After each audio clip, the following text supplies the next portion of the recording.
Hello friend, આપનું સ્વાગત છે અંશુ કુકિંગ પર। આજે બનાવવાના છે આપણે ખજૂરના લાડવા।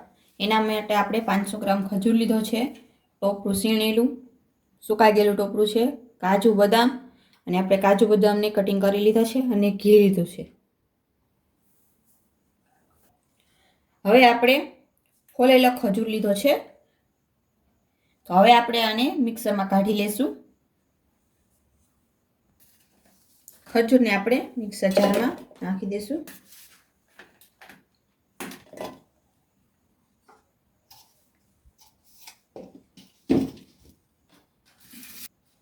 હવે આપણે મિક્સર ચાલુ કરીને પીસી લેશું ખજૂરને।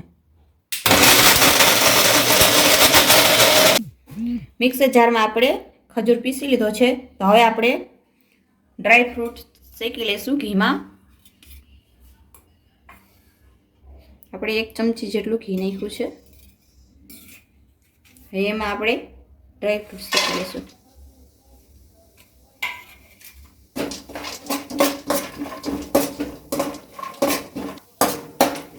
एक થી 2 મિનિટ સુધી આપણે શેકી લેશું। ધીમી આંચે શેકી લેશું 1 થી 2 મિનિટ, એકદમ બ્રાઉન થઈ જાય ત્યાં સુધી આપણે શેકી લેશું। ડ્રાય ફ્રૂટ શેકાઈ ગયા છે, હવે આપણે કાઢી લેશું। હવે આપણે 1 ચમચી જેટલું ઘી લેશું પાછું। ઘી ગરમ થાય એટલે આપણે ખજૂર નાખી દેશું।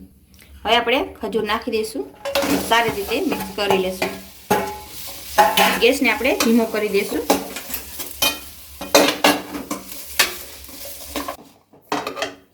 ઘીમાં આપણે 1 થી 2 મિનિટ સુધી આપણે એને શેકાવા દઈશું। ખજૂરને સારી રીતે હલાવતા રહેશું।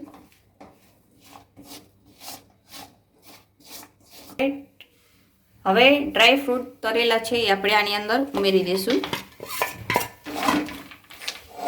સારી રીતે આપણે મિક્સ કરી દઈશું।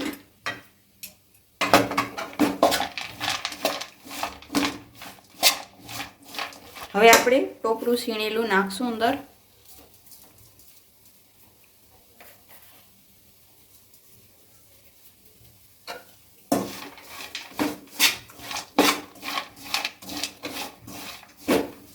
તૈયાર છે આપણું ખજૂરના લાડવા ડ્રાય ફ્રૂટ વાળા।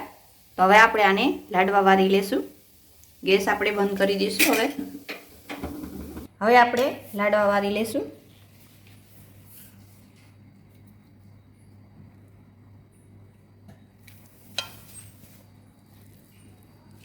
આ રીતે આપણે નાના નાના લાડુ વારી લેશું।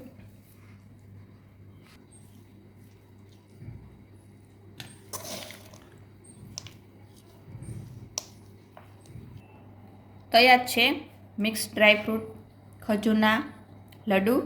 તો હવે આપણે લડ્ડુ વારી લીધા છે, તો હવે આપણે એની ઉપરથી થોડુંક ટોપરું ગાર્નિશિંગ માટે નાખશું। તમે પણ ઘરે આવી રીતની બનાવજો મિક્સ ડ્રાય ફ્રૂટના ખજૂરના લાડવા। તો આવી જ અવનવી રેસીપી માટે અમારી ચેનલ અંશુ કુકિંગને લાઈક કરજો, શેર કરજો, સબસ્ક્રાઈબ કરજો। ધન્યવાદ।